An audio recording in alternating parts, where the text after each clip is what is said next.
Vamos ver o julgamento de Sérgio Moro que está acontecendo nesse momento. A gente está ainda com o voto do desembargador Sade, né, que é o segundo a votar. Aquele trechinho, eu ouvi só aquele trechinho realmente, aquele sobe som agora no começo do programa, me pareceu que ele está encaminhando um voto contrário a Sérgio Moro pela cassação, né? E vai ser só o segundo voto. Então, a gente tem um a favor de Sérgio Moro, do relator, e caso venha o contrário do Rodrigo Sade, vai estar 1-1 essa votação.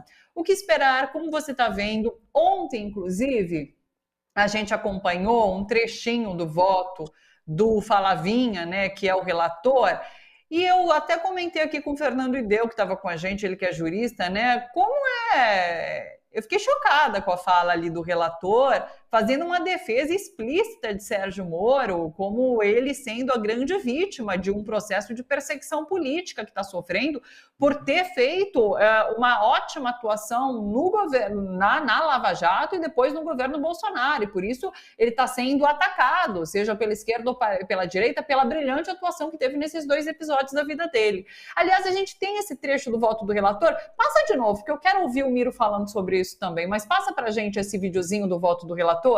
É preciso dizer que todo o processo aqui tem relação com a política. Não se pode perder de vista que todo o processo aqui surge pela política. É muita ingenuidade acreditar que o investigado, atuando como juiz em grande operação de combate à corrupção, que afetou razoável parte do quadro político, ao sair da magistratura e ingressar no governo beneficiado eleitoralmente pela indicada operação, não seria atacado.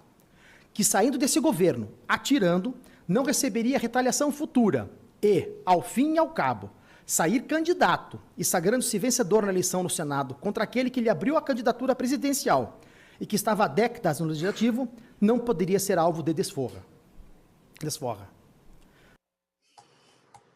Olha aí, pobre Sérgio Moro, Miro. Você ficou com dó do Sérgio Moro, né? Ficou com peninha do Se você pegou de surpresa, você não sabe o que está acontecendo e ouve esse voto do relator, você vai falar, mas pobre desse senador que está sendo perseguido, não? Pois é.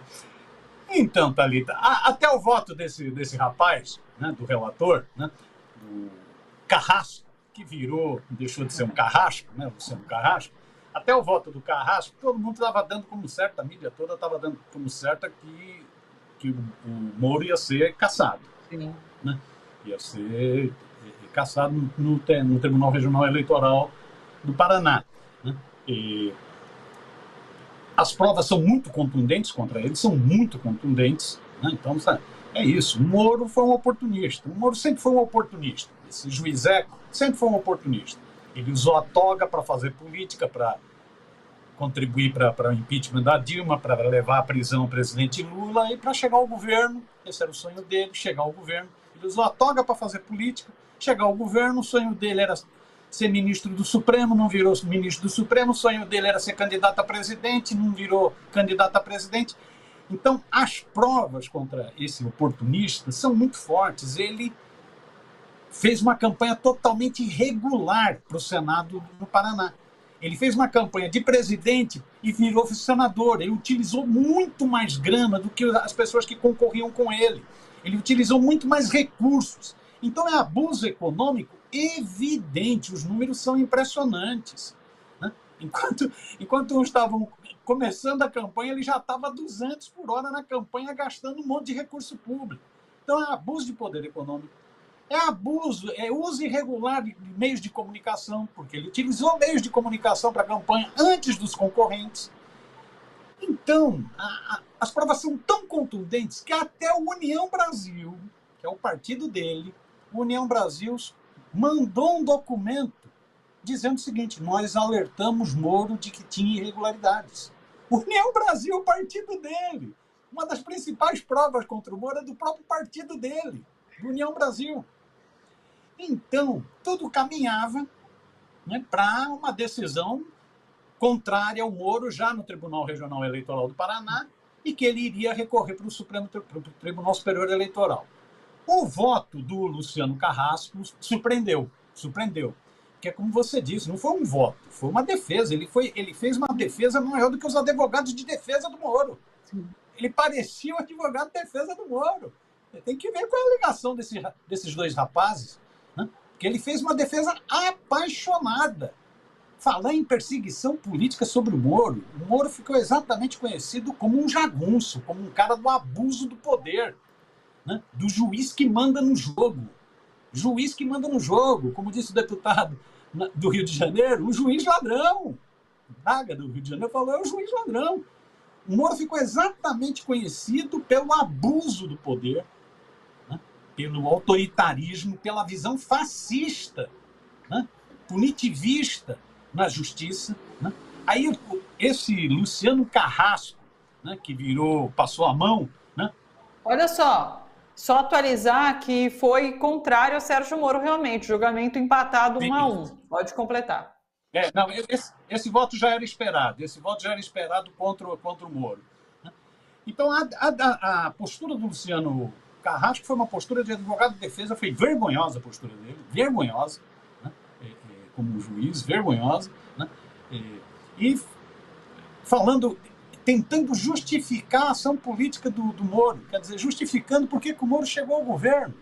Sim. Quer dizer, nem para questionar o uso oportunista da toga para fazer política, esse rapaz fez, né? Então isso surpreendeu. Esse voto surpreendeu. Tanto é que hoje, na imprensa, Globo, Folha, Estadão, primeiro, a mídia voltou a defender o Moro. Impressionante o editorial do Globo, impressionante o Estadão, né? Dizendo que é um absurdo punir o Moro. Então tá o Estadão, o Globo e o Luciano Carrasco estão juntos na defesa do Moro agora, né? Todos na defesa do Moro, né? Mas a mídia mesmo dizendo, então, que pode ter mudado o clima e que nos 7 votos que tem no TRE do Paraná, né?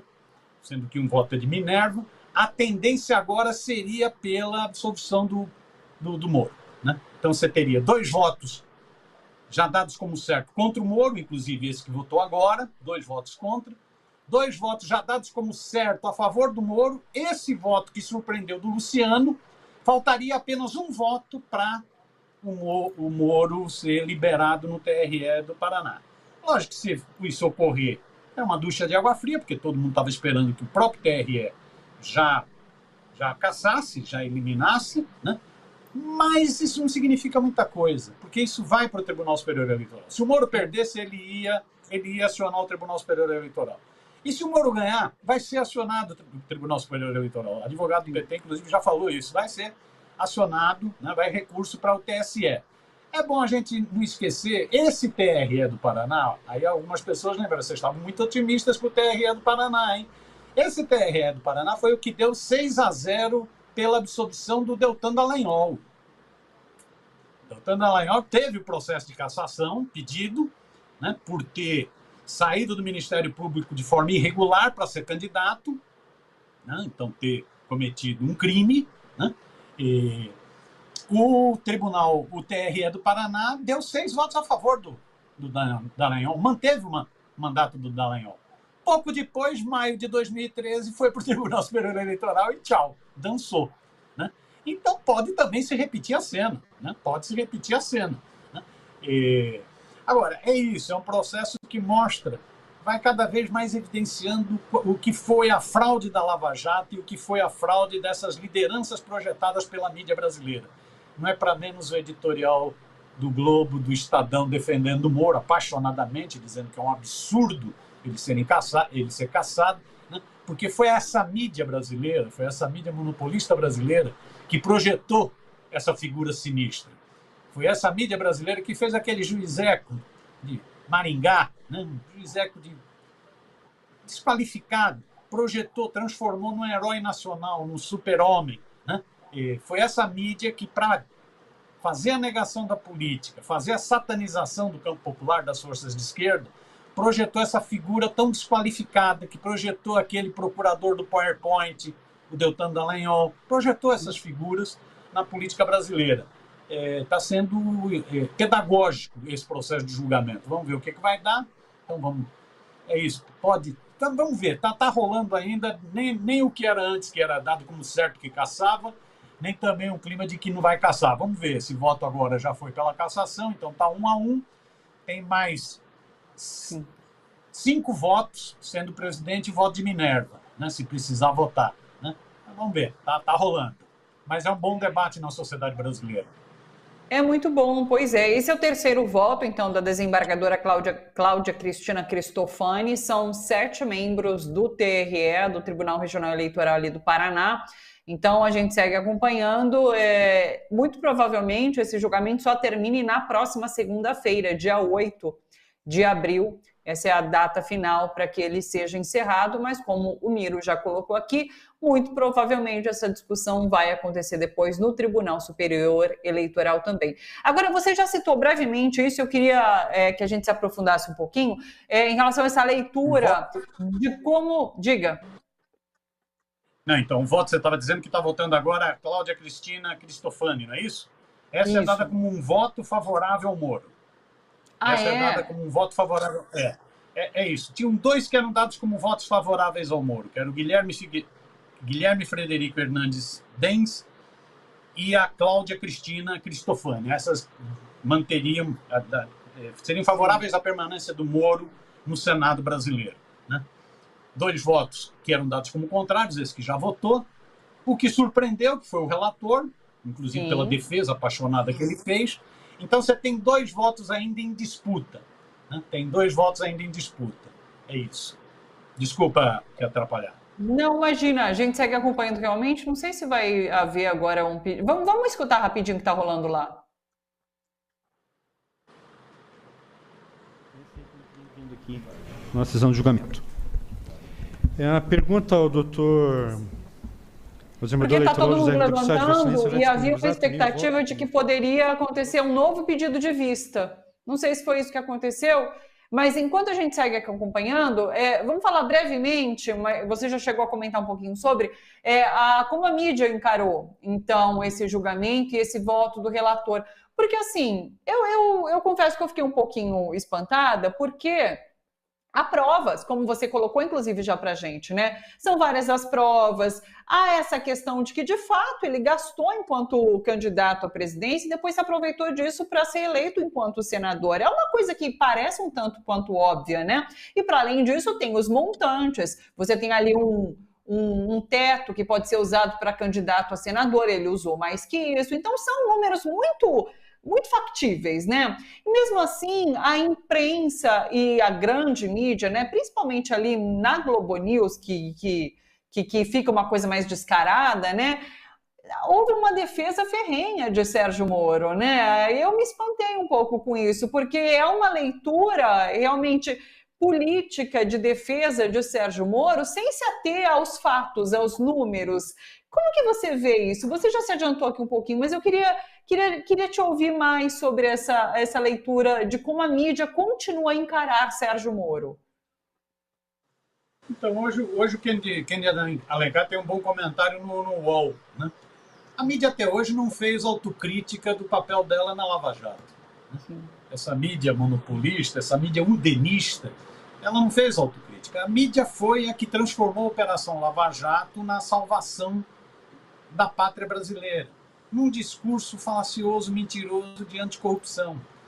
O objetivo da mídia com a Operação Lava Jato não era a corrupção, porque se fosse para ver corrupção, a mídia inclusive teria que pedir análise das contas dela, porque ela tem um bocado de coisa mal enterrada por aí, tem um bocado de denúncia de sonegação, tem um bocado de denúncia de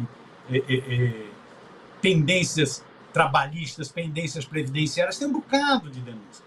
Então, o discurso anticorrupção é o discurso que sempre a cloaca burguesa utiliza para atacar o campo popular. A mídia utilizou a Lava Jato com 2 grandes objetivos, no meu entendimento. Um objetivo foi sabotar a democracia brasileira, porque a mídia percebeu o seguinte: os candidatos dela tinham perdido 4 eleições seguidas. Perderam 4 eleições seguidas. Então, a mídia precisava criar uma grande onda anticorrupção para tentar desgastar o campo popular, tentar fazer a negação da política, tentar satanizar as forças populares, as forças de esquerda, para ver se conseguia eleger um candidato dela. Ela satanizou de tal forma, ela potencializou tanto a Lava Jato, que ela não conseguiu nem ter o candidato dela. O candidato foi o fascista. Então, a mídia fez isso com esse objetivo. era de sabotar a democracia brasileira. Ela tinha perdido 4 eleições seguidas. Então ela precisava desgastar as forças de esquerda, né? Fazer a negação da política, falar só de corrupção para criar uma convulsão. Né?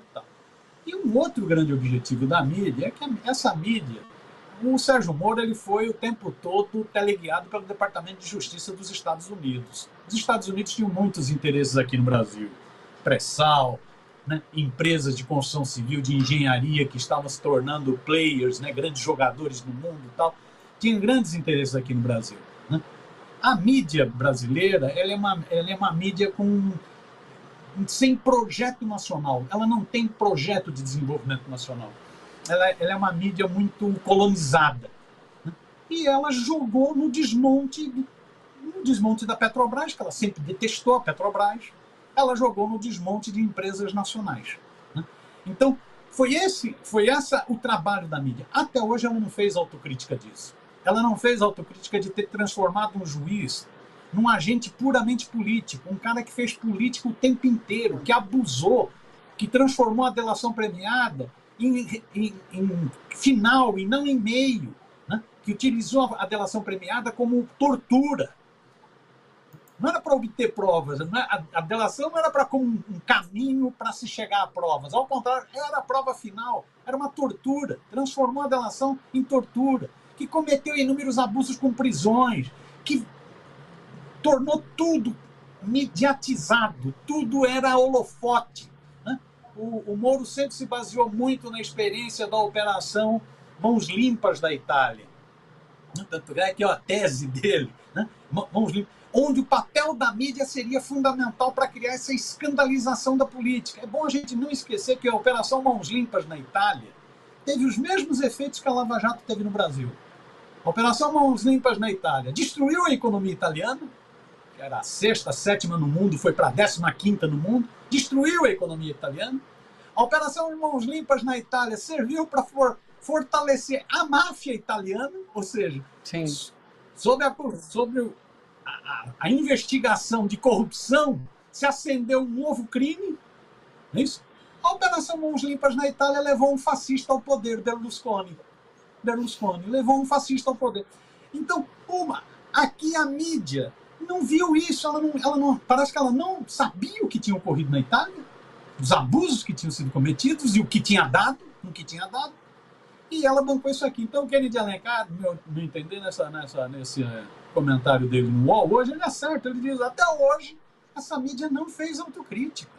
Verdade. Não fez autocrítica. É isso. É a gente lembrar que a Globo e figuras importantíssimas da Globo, eu não vou citar nome para não citar nome, mas figuras importantíssimas de comentaristas da Globo, mãe, filho, né? Escreveram livros sobre Moro, projetaram Moro, ele virou um herói. Então fica difícil para a Globo News fazer crítica, porque se ela fizer crítica, ela tem que reconhecer o pecado. Ela tem que dizer o seguinte, eu, Miriam Leitão, sou responsável pelo Moro ter se tornado o que se tornou, ter se tornado um servidor de um fascista. Eu que lutei contra a ditadura, que fui presa, fortaleci um cara que fortaleceu um fascista. Um defensor da tortura. Esse mundo é plano, mas dá volta, dá cambalhota. Precisaria fazer essa autocrítica. Não vai fazer essa autocrítica. Talvez daqui a 50 anos. Demorou 50 anos para fazer a autocrítica do golpe de 64. Talvez demore uns 50 anos para fazer a autocrítica do que representou a Lava Jato do ponto de vista de destruição da democracia brasileira e de destruição da economia brasileira. Sim. Por isso que ela tem dificuldade. É por isso que o editorial, que uma coisa ainda são os comentaristas da Globo, aqueles comentaristas parece que todos eles falam a mesma língua, até quem parecia um pouquinho melhor, de repente parece que está já padronizado, fala a mesma língua.